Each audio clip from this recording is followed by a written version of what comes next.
भूमि से कि हम अपने बच्चे को कहीं भी एक त्रिपाल लगा के रख सकते हैं, पर वहाँ नहीं जा सकते क्योंकि वहाँ के जो पहाड़ है सर एकदम खड़े हैं। वो हमारे बच्चे बच गए आप लोगों की दुआ से, यही हम आपको प्रार्थना करते हैं। और वैसी गांठ हमारे अंदर पड़ गई है और हमें उस गांठ जाती है, क्योंकि हमें उस जन्मभूमि से जो नकेला से हट के कहाँ नहीं बच सकते आप? नकेला छोड़, नकेला में आप सिर्फ खेती बाड़ी। बराड़ के ग्राम प्रधान जी हैं, डुंगरा में है कहीं जगह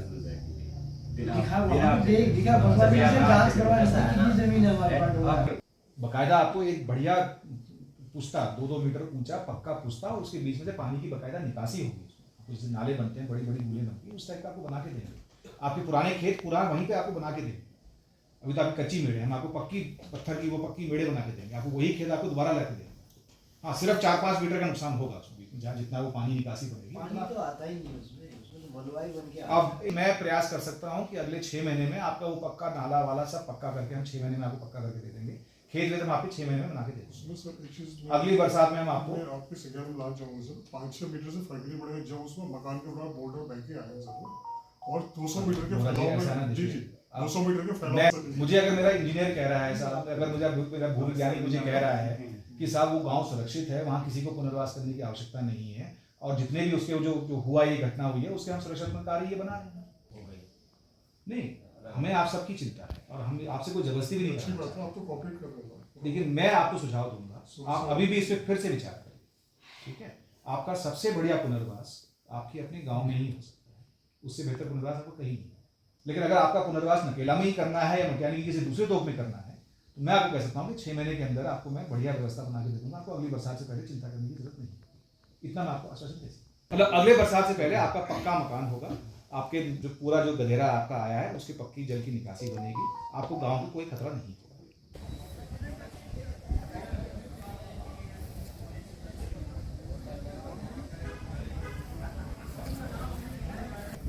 नमस्कार, मैं चंद्रशेखर जोशी, देवभूमि टुडे में आपका स्वागत है।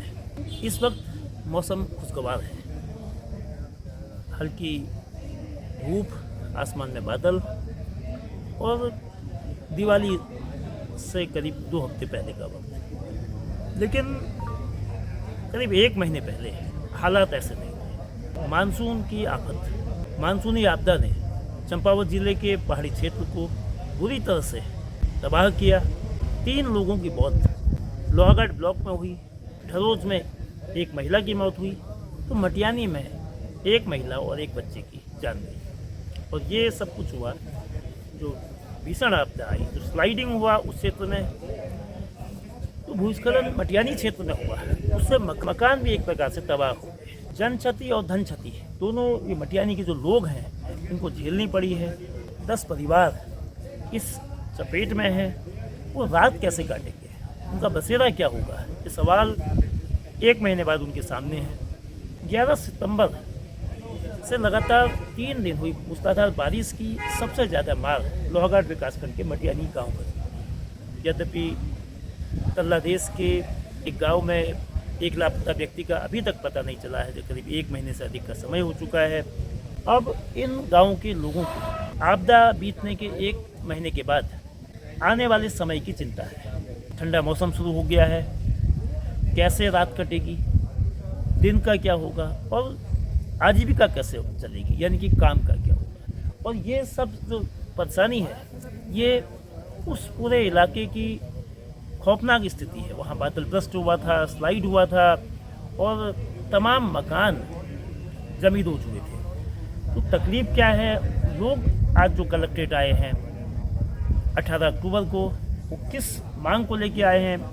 सामाजिक कार्यकर्ता हरगोविंद बोरा के नेतृत्व में जो ग्रामीण लोग आए हैं, उनकी क्या मांग है, इसको जानते हैं। उमेश सिंह जी, आपके क्षेत्र में समस्या क्या थी, क्या हुआ, आप लोग जो आज यहाँ आए हैं, मांग क्या है, दिक्कतें क्या है? हमारे साथ जो घटना घटी, हमारा दुर्भाग्य हुआ, और डीएम साहब ने हमारी सूझबूझ दी और हमारे यहाँ पधारे, हमारे सारे व्यवस्थाएं दुरुस्त की। उसके लिए मैं समस्त पीड़ित परिवारों की ओर से और मैं उनका आभार व्यक्त करता हूँ। और हम जिलाधिकारी महोदय साहब ने कहा था कि आप वहाँ कहीं भूमि देखिए अपने गांव में और अपने क्षेत्र में, तो कहीं हमारे आवास के लिए जो जगह बने, तो हमने और एक दूसरे गांव में भी देखा, अपने गांव में भी देखा, और कहीं भी हमें ऐसी जगह नहीं मिली कि जो हमारे आवास बनाने हेतु उपयोग में आए, अच्छी हो। लास्ट स्थिति हमारी यह है कि हम इनकी शरण में आए हैं पीएम साहब कि ये हमारी हम इनकी शरणागत हैं, हमें कहीं न कहीं और आवास हेतु और ज़मीन उपलब्ध कराई है। मटियानी क्षेत्र के नरेंद्र सिंह जी हैं। नरेंद्र सिंह, तो आप 40 किलोमीटर दूर मटियानी से चंपावत आए हैं, क्या मुद्दा है, समस्या क्या है और समस्या का समाधान क्या हो सकता है? सर सबसे पहले तो किसी के पास भी रहने की जगह ही नहीं है और सारे मकान ख़त्म हो चुके हैं। 12 परिवारों के 10 तो बिल्कुल ही ख़त्म है, 2 के यहाँ मलबा, और बिल्कुल 12 परिवार तो बिल्कुल भी वहाँ पे रहने लायक जगह ही नहीं है। और दूसरी चीज़, डीएम सर ने बोला था कि कहीं जगह देखो जहाँ मकान, हमारे यहाँ ऐसी जगह कोई है ही नहीं कि कहीं हम अपना बसेरा बना सकें। पूरी लैंडस्लाइड वाली जगह है, तो कभी भी वहाँ खतरा हो सकता है।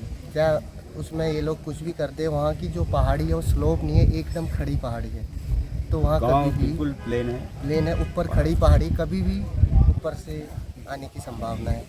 और हमने कल जाके वहाँ पे गए जहाँ से बादल फटा हुआ था, अभी ऊपर इतने बड़े बड़े पत्थर हैं कि वो कभी भी थोड़ी सी बारिश में और दोबारा आने की संभावना। क्लाउड नष्ट हुआ था और उससे जो नुकसान हुआ है, तो अभी रहने की क्या स्थिति है? लोग कैसे वहाँ रह रहे हैं, कहाँ रह रहे हैं? रहने की स्थिति यह है कि जी गए थे डीएम साहब, उनसे हमने तपस्या करी, तो उनने जो है वहाँ रहने के लिए टेंट के लिए तिरपाल हमने मांगी।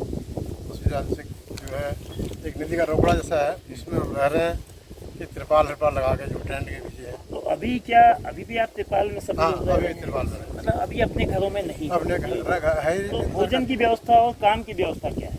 काम की कोई व्यवस्था, काम की कोई वहाँ रहने की व्यवस्था ही नहीं है सर, तो काम की क्या होता है वहाँ रहने का कोई।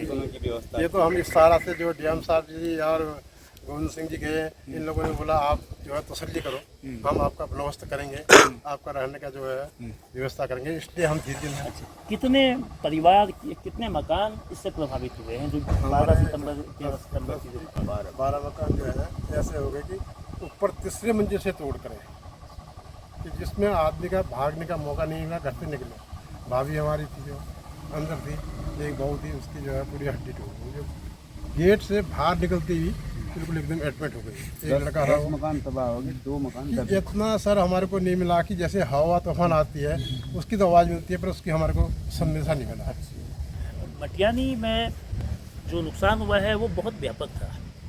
2 जाने गई, शांति देवी घर के भीतर मलबे में फंसी और उनकी जान गई, और उसके अलावा एक किशोर की जान गई।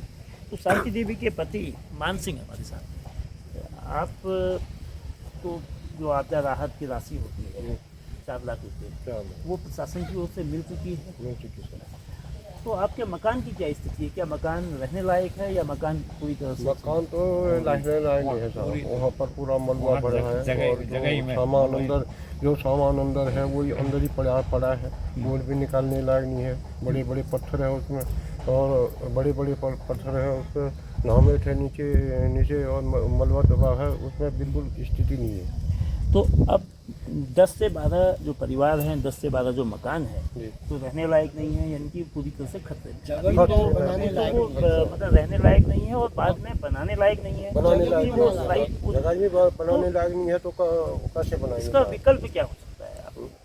हम विकल्प लेके रहे हैं कहीं पर, और प्रशासन से करे थे, और कहीं पर हमको और कोई छोटे जगह पर, कोई और जगह पर जहाँ और क्या नाम जगह हम ऐसी जगह मिलो, और तो हम और मकान तो वो बच्चों के रखने के लिए लायक रहेंगे वहाँ पर। और कहीं पर और उतनी कमाने के लिए ज़मीन नहीं मिलेगी तो हमको और बच्चे रखेंगे, कोई दिहाड़ी करके अपने बच्चे को पालेंगे, बच्चे सुरक्षित रहें, ऐसी स्थिति करे साहब। हमारे साथ मटियानी क्षेत्र की पीड़ा को मुखरता के साथ उठाने वाले सामाजिक कार्यकर्ता और गुंडे क्षेत्र से वास्ता रखने वाले जड़ी बूटी भेषज संघ के संस्थापक अध्यक्ष अब्दुल जी। तो सब जो मटियानी में जो त्रासदी हुई है वो भयावह है। जनक्षति भी हुई है, प्रॉपर्टी लॉस भी बड़े पैमाने पर हुआ है और लोग दहशत में हैं। डर 1 महीने बाद भी जो आपदा का वक्त बीता है 12-13 सितंबर की आपदा, आज 18 अक्टूबर है, लेकिन अभी तक जो समाधान है, एक तो विस्थापन की स्थिति है, तो आपने जो देखा, आप कई बार वहाँ गए हैं, लोगों के बीच रहे हैं, उनकी पीड़ा को आपने बांटा है, तो क्या समाधान प्रशासन को करना चाहिए? 12 सितंबर की जो त्रासदी थी, बहुत भयावह स्थिति थी। उसमें माननीय मुख्यमंत्री जी ने भी वहाँ से लगातार मॉनिटरिंग में थे और हमारे कर्मठ जिलाधिकारी महोदय और एसपी साहब तुरंत उनको मौका मुहैया इन्होंने किया और 2 बार आप माननीय जिलाधिकारी आदरणीय जिलाधिकारी जी भी वहाँ पर पहुँचे और स्थिति देखी और उनको तुरंत त्वरित सहायता उनको प्रदान की गई।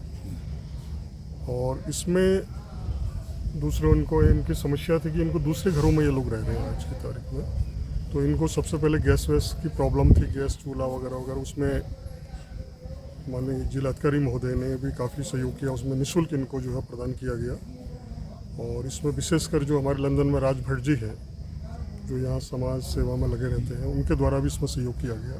उनके भी हम धन्यवाद आभार व्यक्त करेंगे कि समय समय पर वो भी इस क्षेत्र को अपना योगदान देते रहते हैं। और इनका आज जो पीड़ा है, जिलाधिकारी से वार्ता लगातार हुई थी, लोहागढ़ एसडीएम मैडम भी काफ़ी इसमें उन्होंने प्रयास किया है अभी, तो उन्होंने यहाँ से राजस्व हमारे निरीक्षक वहाँ पर जगह, यहाँ पर चंपावत में भी कई जगह उन्होंने देखी है जगह, कई जगह। इससे पूर्व भी हमारी जब जिला का स्थापना हुई थी तो उस टाइम हमारे डीएम साहब आदरणीय शर्मा साहब थे यहाँ पर, उन्होंने कई स्थान यहाँ पर देखे थे। उसी पैटर्न में मैं कहना चाहूँगा कि जहाँ पर अभी भी हमारी, जैसे हमारा कलेक्ट्रेट बना था, कई हमारे विभाग के बिल्डिंग बनी है या कार्यालय बने हैं, उसी पैटर्न में हमारे कुछ स्थानों पर जहाँ पर हमारी बेनाफ और सरकार की ज़मीनें पड़ी हुई हैं, अभी खाली पड़ी हुई हैं, इनके द्वारा भी वहाँ गए थे। हमारे जो आपदा पीड़ित हैं उन लोगों को मैंने दिखवाई थी, वहाँ पर हमारे ग्रामवासियों ने दिखवाई थी।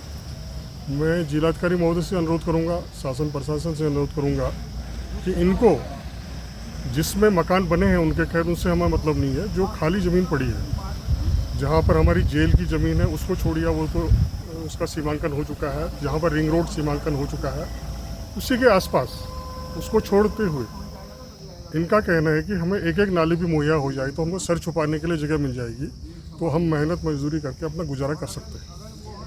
मेरा माननीय मुख्यमंत्री जी से और जिलाधिकारी महोदय से भी अनुरोध है कि ऐसी ज़मीनें जो शुरू में जब जिला बना था उस वक्त भी कई जगह जो है हमारी खाली पड़ी थी, उन स्थानों को चिन्हित कर, तो उसमें किसी से न पूछा जाए, वहाँ पर शासन के नुमाइंदे जाएं, अन्य किसी से कोई वार्ता नहीं की जाए, उसमें घेराबंदी कर दी जाए।